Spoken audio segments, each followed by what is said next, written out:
Was war das? Mach das nochmal. Peace?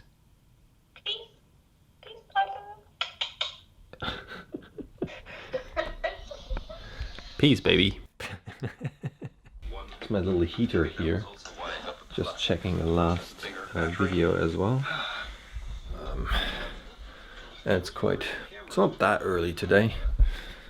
Shut up, Mark. Okay, so it's like 7:30 or something in the morning. 9 o'clock is my first client. Got a couple of clients back to back. And then I'm going to be training myself.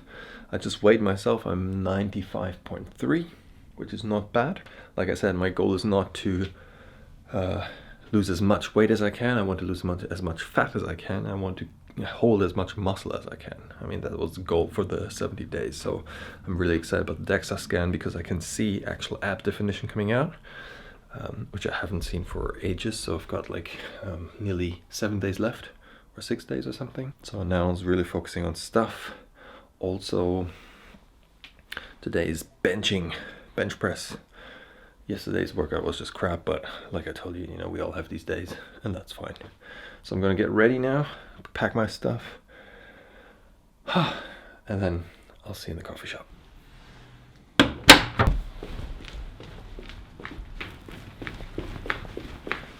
Early. Not that early. I mean, around about 1.5 hours later than my last couple of days before. I was getting up at 5 because I've got a client at 6:30, I think was their first client. So yeah, most of you guys are probably sleeping at that time.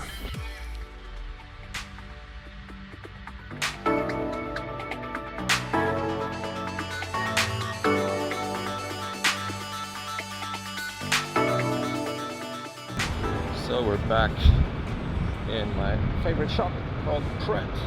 We're gonna grab our black coffee. Got nearly an hour left, but I need to prepare some stuff on the PC as well. And then I'm gonna go to the hairdresser and ask for my refund today because, you know, they cut in my freaking ear. That doesn't work like that.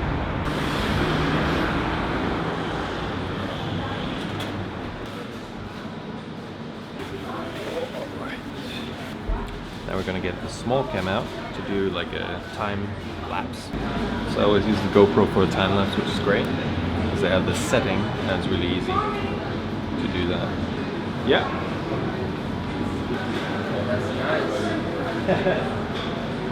It's very nice. So I might need to answer some questions now.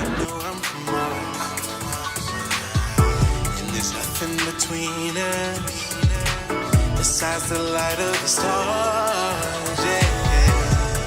Get the feelings creeping inside of my heart that makes me believe that I need you.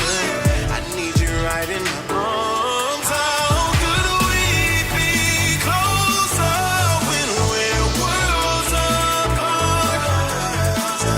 Which composer went and breathes our hearts? Baby, God made us to light the dark. One thing sure, there's one thing sure.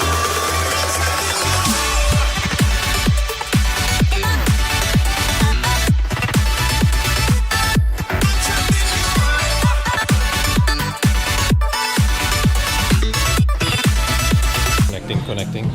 It's not connecting. Just seeing me so far.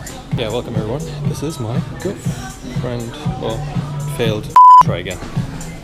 We'll try again. Ja, ich höre, aber ich kann nichts sehen. Alles schwarz. It says poor connection.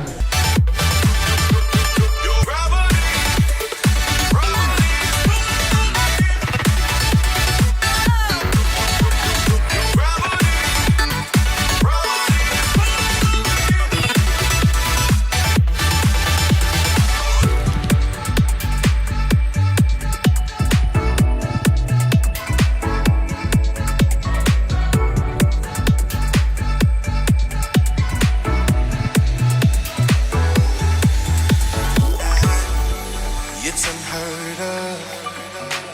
Whatever's deep in the soul. Whatever's deep And if they get word up, who knows how we'll be the tone. Yeah, so I'm sitting in the bus right now, I'm on my way home, and yeah, I think I'm going to answer some questions because I've got a couple of Snapchats from you, which is great. So if you have a Snapchat, make sure you add me on there. Here's my little, Snapchat plug thingy. So actually take a screenshot of it and add me on Snapchat, because any question you have, I really am able to answer them very quickly on Snapchat, and also the ones which I find of value to more people, then I'll answer them here on YouTube.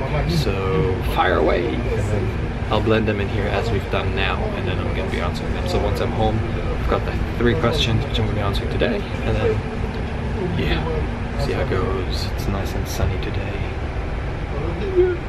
I love it this way. It's great. And tomorrow, my girlfriend is arriving.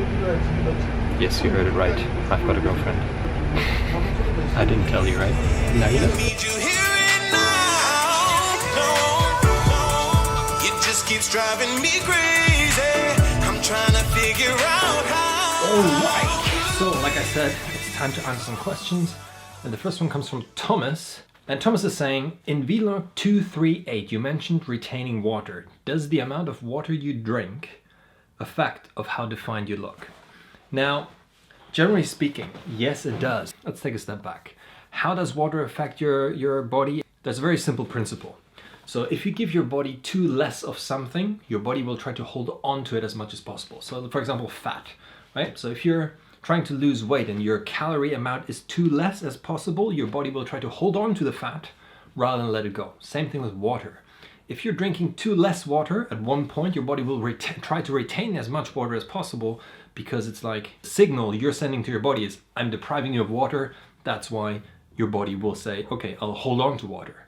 Now, if you give your body abundance of water, let's say 2 to 3 or 4 liters a day, if you do exercise and work out, then your body has enough water and it knows, oh, you know what, I'm getting water on a sufficient basis, I'm always hydrated, so you're probably going to run to the toilet quite normally or quite often. Sodium is related to water retention as well. If you have a high sodium intake, you're very likely to retain water more than someone who's on a lower level on sodium. But then there's also a correlation between taking a higher amount of sodium for a longer period of time, your body will adapt to it and has less water retention, if that makes sense.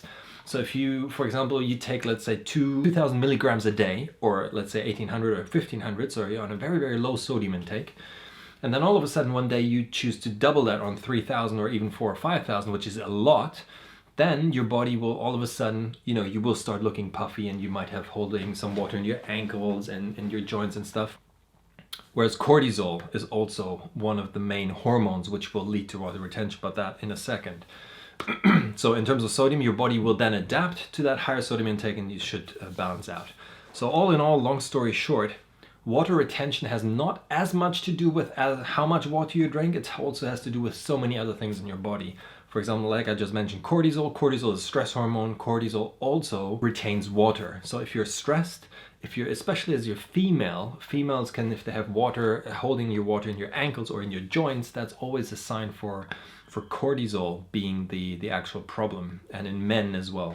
Now, in terms of water intake, if you stay within a healthy range and you keep putting that into your body, you should be fine in terms of water retention. Now, when it comes to shredding down, getting into the best shape of your life and wanting this one picture where you're hardcore shredded, then you will decrease your water as the week before, or then in terms of getting stage ready, 1 or 2 days before you're going to be cutting on water, and on show day you won't drink anything. So that's just how it is. You might have some other things which you do when you get ready for the stage, but that's sort of my answer for water retention. There's so much to say. I've got so much in my head. I'm trying to extract the information valuable to you, but as you know, I'm trying to give you as much value as possible. Okay, next question. Okay, so next question comes from Salim. And Salim is saying, hey Mark, today I'm going back to the gym after 1 week of being sick, and I started almost 3 months ago. But how long will it take for my muscle to go back to the original size before I got sick? So Salim, we talked about this in, I think, a vlog before. It's a very common question. So when people say they're afraid of losing muscle and all that stuff, generally speaking, 1 week of being sick is not going to make you, in terms of what you're talking about, is... So in German it's called Muskelschwund. It just means that your muscle actually starts to decrease. And that happens when you're sick over, let's say, 1 month, 2 month, 3 month time, and you're lying in bed, so you're bed bound. That's when Muskelschwund happens, and that's when people get operations on their legs and stuff. They get up and the leg is really, they halve their size of muscle because your body just doesn't need it, and your body just responds to everything really in terms of intensity, in terms of frequency, all these things you use to create a training plan. Your body monitors your body every single day. So if you all of a sudden, stop training for a week, then your body will start looking at things of, how active are you and so on and so forth. But generally speaking, you should not be worried in this 1 week's period, and you also should not train because, like I said before, training is stress on your body, and you want to make sure to get healthy as quick as possible. So what does training do? Because you stress your body means every time stress is in terms of, stressing is good in terms of building muscle, but when you're sick, what you want to do is you want to keep your stress you put onto your body as low as possible, because stress also decreases your immune system, and your immune system is there to make sure you recover faster. So therefore, I would never worry if it's just a week or so and then thinking of, oh my God, my biceps shrank 0.5 millimeter. Who gives a F, really, at the end of the day? You will get back after that 1 week, I swear, and that's with me as well. If I have a break, a week, and don't lift at all, that one day on a Monday when I go and hit legs or do deadlifts, I can fucking lift a lot of weight. And that's something which will happen to you as well. So don't get discouraged. If we're just talking about shorter time frames, 1 week, 2 weeks time of having a break, don't worry about gaining your muscle back or whatever you've lost in that time frame. It's not going to be big. Now, if you are sick for a longer period of time, then obviously I would give you other advice. But for now, that's your question. That was my answer. All right, close-up shot now. So next question was actually a comment on YouTube from Tadadox123. I'm going to blend it in here. So Tadadox, quick question about working out. If you spread a bunch of reps into smaller amounts every hour, is that a good way of doing things, or are you basically doing nothing? So what I'm hearing you saying, I had that question a lot of times asked on the 500 or 1000 rep challenge. People said, well, if I just do, let's say, 100 reps every hour and do 10 hours of that, for example, or I split it in half, do 1 in the morning, 1 at night, and it all adds up to 1,000, is that as effective as doing it in one workout? Now here's the thing. If we talk about reps in general, it doesn't have to be body weight. It can be also normal weightlifting routine. We could also say do your bench press. And if we do 5 sets of 5, let's say that is your workout routine, and the person who's doing 5 sets of 5, proper workout routine with the exact amount of weight and the rest times in between and so on and so forth, and the other person does 1 set of 5, and then 1 hour later another set of 5, 1 hour later another set of 5, what do you think? Well, it's quite simple. The reason being why the person who is able to gain bigger size or getting stronger, who's doing the actual 5x5 workout set compared to the person who splits up the actual reps in different hours, is because there is some science behind it. When you work out your muscle, it doesn't really matter what exercise it is. The rest time in between is normally timed in a way that there's something called supercompensation. So your muscle recovers after a certain point, and you want to make sure that it doesn't have recovered fully to hit it again and again and again and again. And then I might explain that in a different video, but long story short, there is a reason why rest times are 90 seconds or 3 minutes or whatever rest times I suggest to do within my workouts. They have a background of being that time because it's proven over decades now that that's the best way of splitting your routine and getting the most gains. So long story short, if you split up your reps, it's not a good idea, because you want to make sure that you hit your muscle with the right intensity, the right rest time, the right frequency, the right volume, the right sets, the right reps. All of that has to be dialed in perfectly to get the right amount of gains and hypertrophy and stuff you're looking for. Now, if you are messing around with that, so if I give you a training program and you say, oh, you know what? I don't need that much rest. I'll go after 30 seconds again.